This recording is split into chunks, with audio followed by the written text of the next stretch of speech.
Hello, my family community. Today, for me, it's learning about the seasons of growing. In any time that we have done anything on this homestead, the one thing I'm learning more this year is seasons.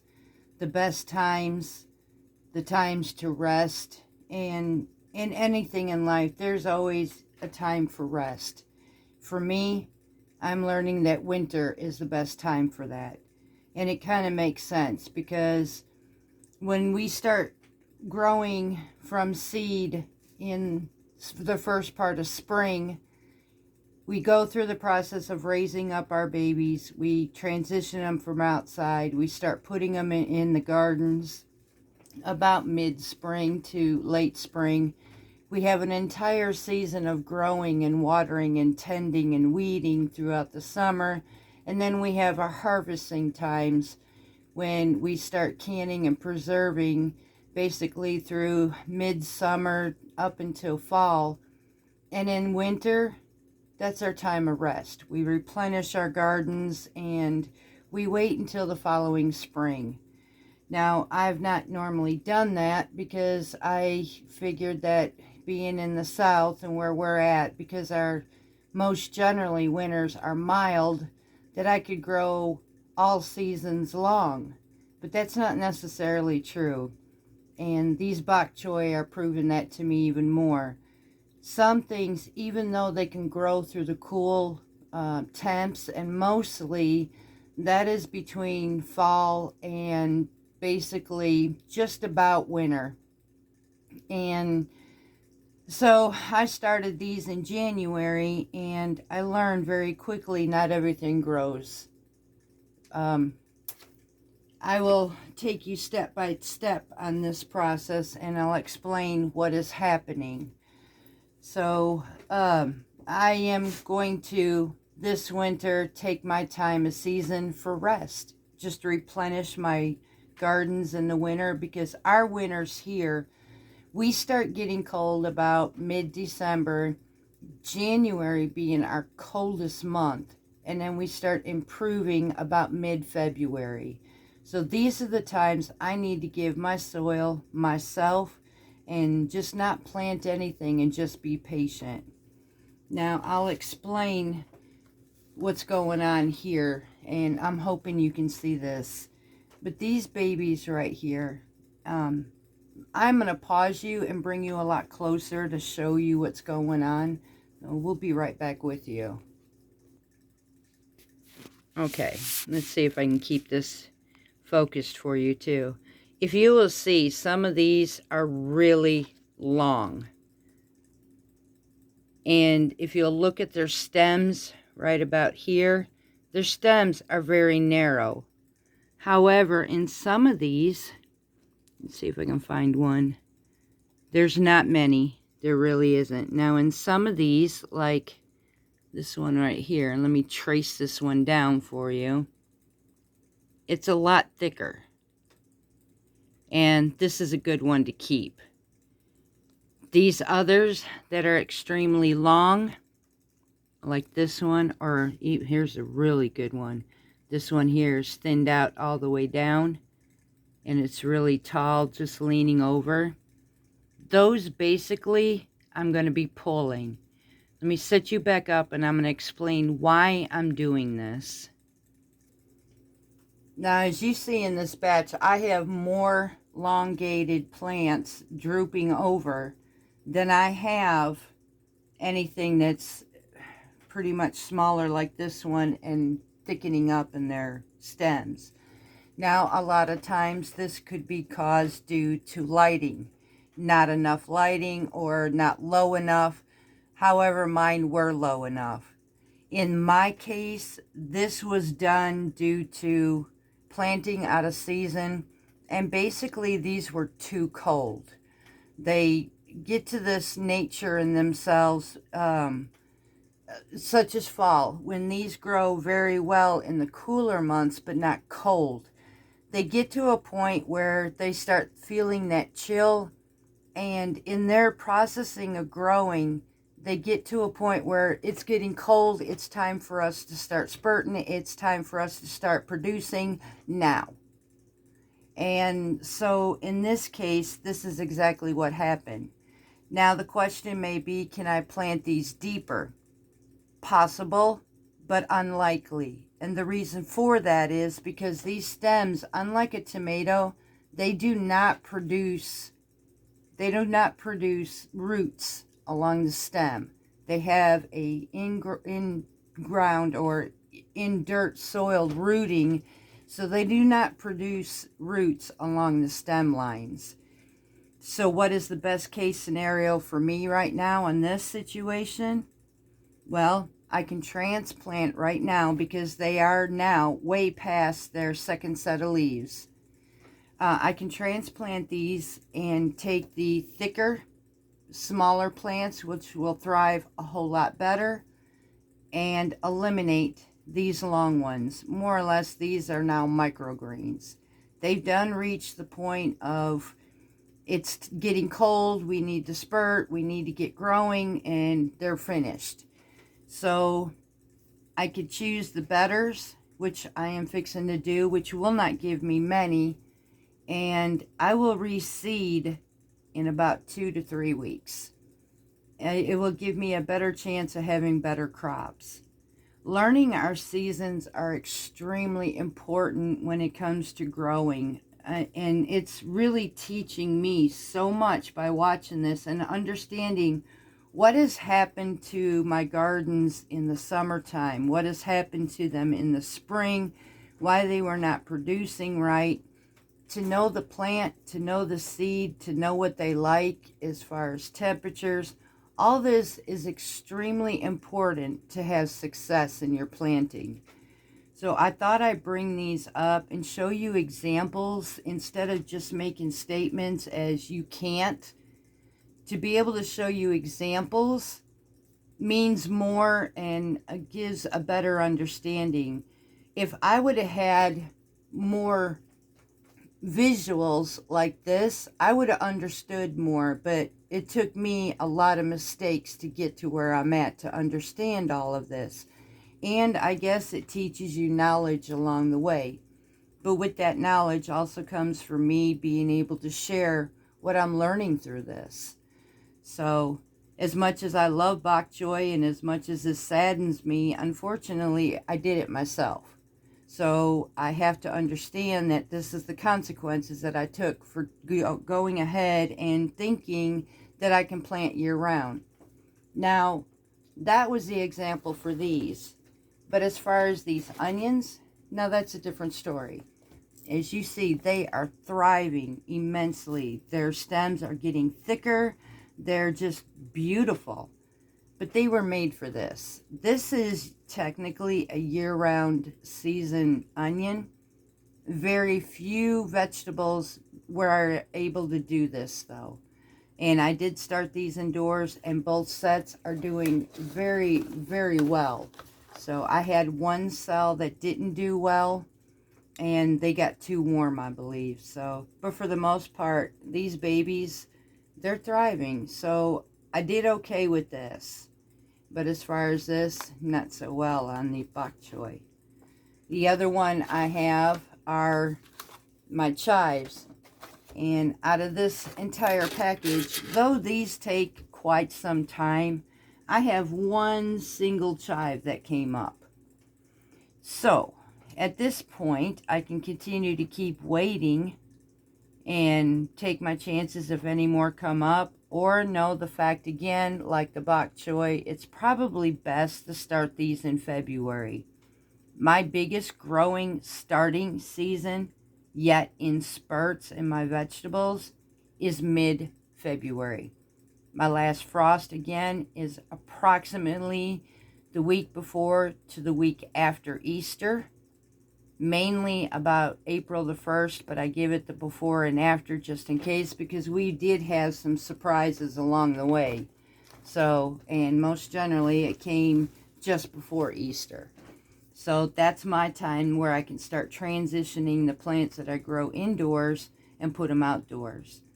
I am going to try new methods this year, as I've spoken before, in segments in my planting, starting with my tomatoes and peppers because those take the longest. Working my way into proper planting into March for my squashes, maybe some even later than that. We have approximately 242 days of growing in our state. So this gives me long enough time to grow my vegetables without having to rush them and ending up continually losing my seeds, losing my stalks, and to just try to rush things. We can't necessarily rush anything in life. As much as we may want to, as much as we try, we can't do it. Nothing's going to grow properly. Nothing's going to achieve properly when we get impatient. It's not going to change our situations, and sometimes we can make our situations worse. And there's a lot of loss.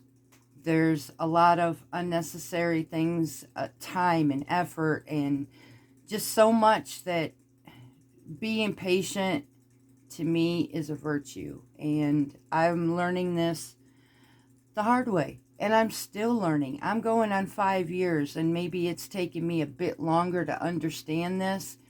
But I stopped to study, and I'm allowing nature to talk to me. I'm allowing these seedlings to talk to me. I'm allowing the weather to speak to me. The natural God-given abilities that are teaching me when is the right time, when isn't. So I'm hoping that this will help somebody else out. I am going to go ahead. I really don't have many at this point that I can save. It looks like I've got about 2 right here. There's 1 and 2, possibly 3 right here. So I'm going to go ahead and transplant these, but these other ones, sadly, they're mini microgreens, and I could put these in a salad right now if I wanted to, so instead of wasting them, and that's probably what I'll do. So, I mean, hard lesson learned, but it's one that's very valuable. And the stems, they look pretty thick, but as they go further down, they get so much thinner, and they're not going to progress. They're just going to eventually die out on me. So they're simply, I grew a lot of microgreens. So I'm just going to take these few that I have and thrive these, and I'll just start over, and we'll eat these other ones in a salad. So I'm just going to go ahead and fill up my little planters. Now at this point, I am going to be using soil, and I've mixed it with a little vermiculite, some perlite, some worm castings, and just regular potting soil, because they're old enough, they've got the maturity to their leaves to grow. So that's exactly what I'm going to do.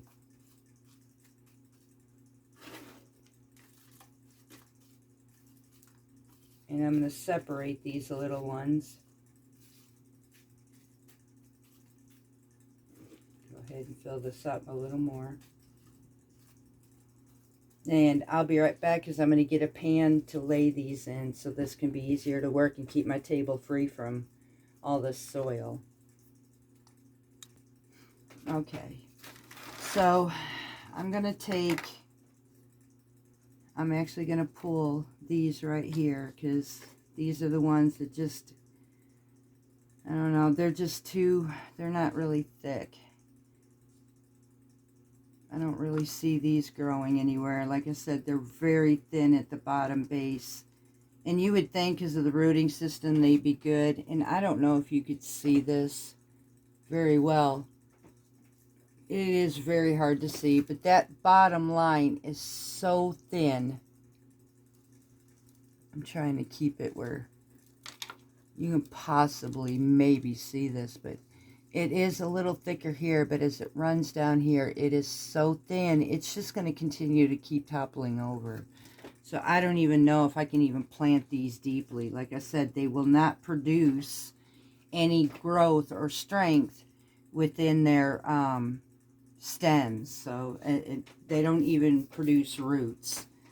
Let me get something to take these out with very gently so that I can separate them.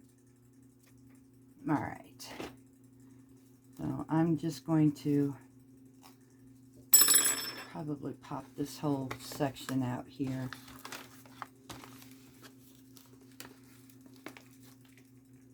Gentle as I can, because these are savers.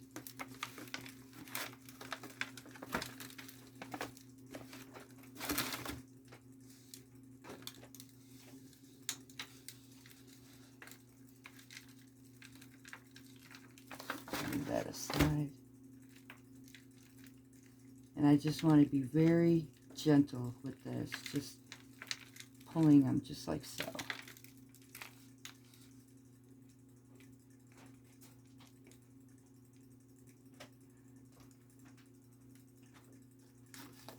I'm going to pop some of that soil and transfer this over on this side. Putting this right down in there. That is a very good root system for this one.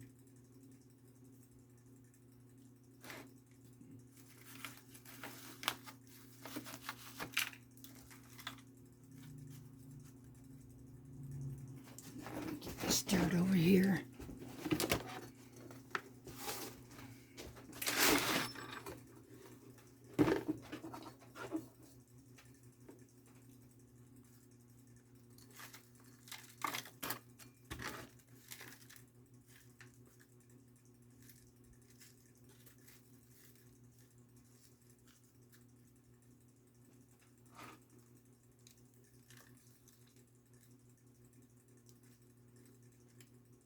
And I'm going to see how well these still produce and see if there was, any chance to really save them or not.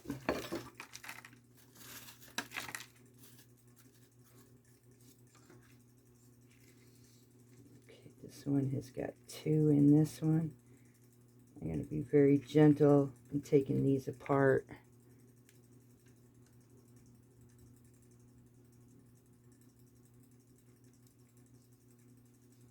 There we go.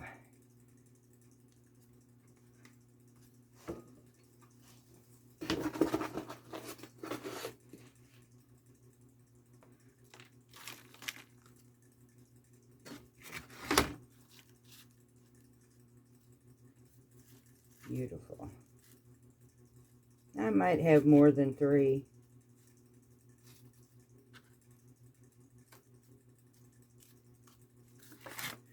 I'm giving each one their own space because even though these are little bok choys, they still need plenty of room.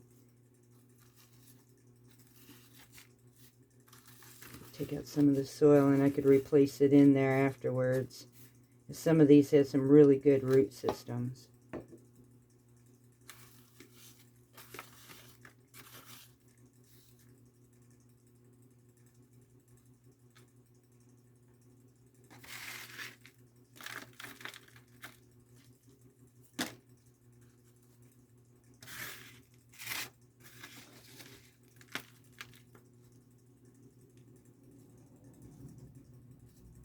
Lightly touching it down so I can fill it in.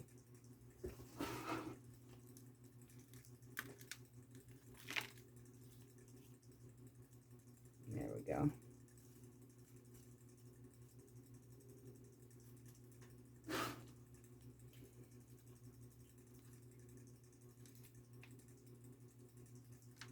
Beautiful.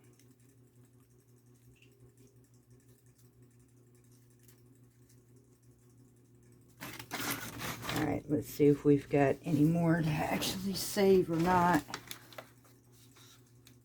I might be able to save this one. It's got a pretty thick stem too.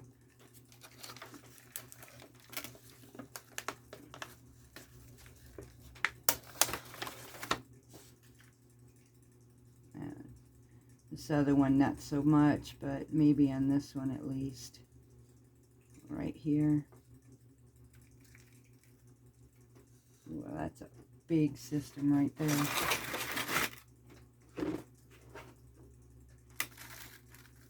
Actually, this might be too I'm going to have to go find some bigger planters for this one. It just grew so much. So let me go get some bigger planters for these.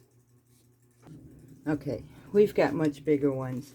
When you see root systems like this as well, let that speak to you as much also, because looking at these little cells like this, in a root system like that, it shows you that it's just too much and it won't fit in here. You'll need something bigger. So I pay attention to that these days as well. I'm not going to try to cram something in a container that it just doesn't, it won't suffice for it. It cannot thrive or grow. So I'm going to give it what it needs and plant it in a much bigger, just like that. And it gives it much more room for the root system to grow in.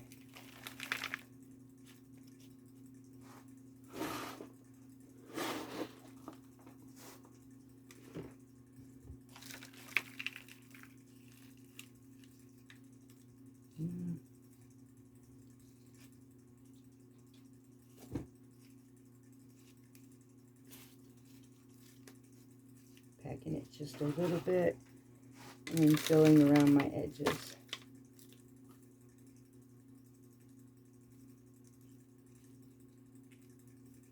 Yeah, it's amazing when I started literally watching these plants and learning from them. They can speak to you in their own way. I mean, it's nature in itself is actually really quite amazing. Now, I will be watering all these as well.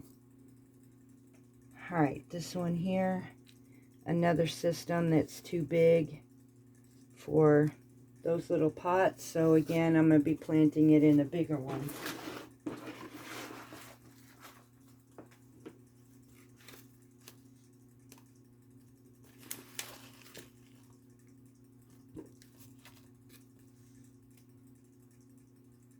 I'm laying that in there and then filling it in.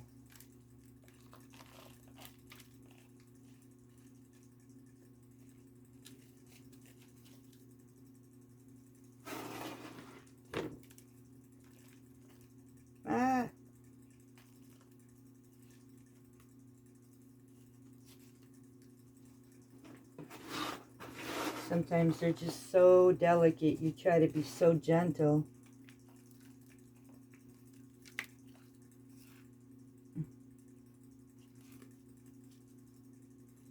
Yeah, you know what? Try this again. It just didn't lay right in the center. That's better. A little bit more less. I want to give these roots plenty enough room. Oh, Smokey. Child.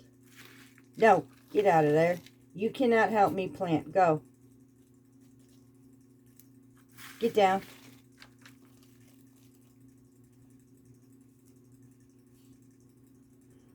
This cat thinks she can help me with absolutely everything.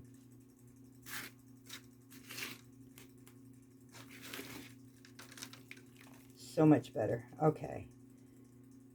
Redirecting the area to which it was planted in.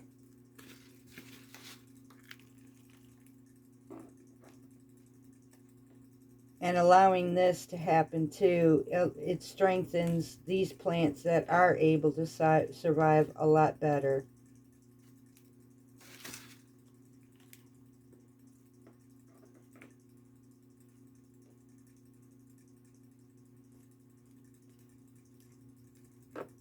And there's another one.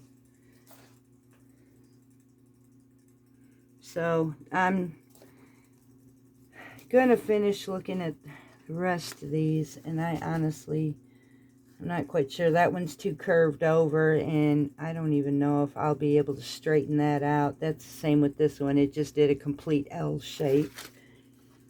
I've got one more right here that's a possibility. Another one right here that's a possibility. And these others are really thinned out at the bottom. So I'm going to go ahead and go through this even more. But I'm hoping this one here. Maybe, I don't know. It spurted so quickly in the root system on it. But I can try that one. Let's see, maybe I can get this one in here just to build up its root system a little more. It doesn't need a great big pot because its root system needs to produce more. We'll just go ahead and put that in this one.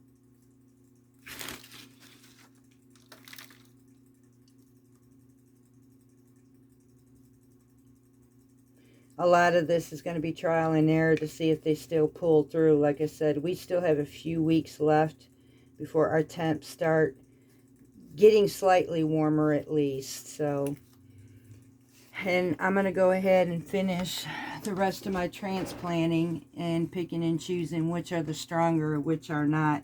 Now, in some cases, these eventually, though, when you start getting your second set of leaves, you can actually take a pair of scissors and just snip them. That way it allows the room for the other ones that are smaller to continue to grow. However, these are working on their third set of leaves, so I need to actually transplant these. I'm hoping any of this information has helped you all in understanding a little bit about these plants, a better way to growing, and understanding our seasons and how vitally important it is to grow by our seasons and not to rush things. It saves you a lot of headaches, heartaches, and a lot of wasting. And as I continue to learn, I continue to be thankful that I am learning and thriving and being able to see hopefully better production in my homesteading than I've ever seen before. So with that, I'm going to bid farewell with much love to each and every one of you from Parton's Heritage Homestead.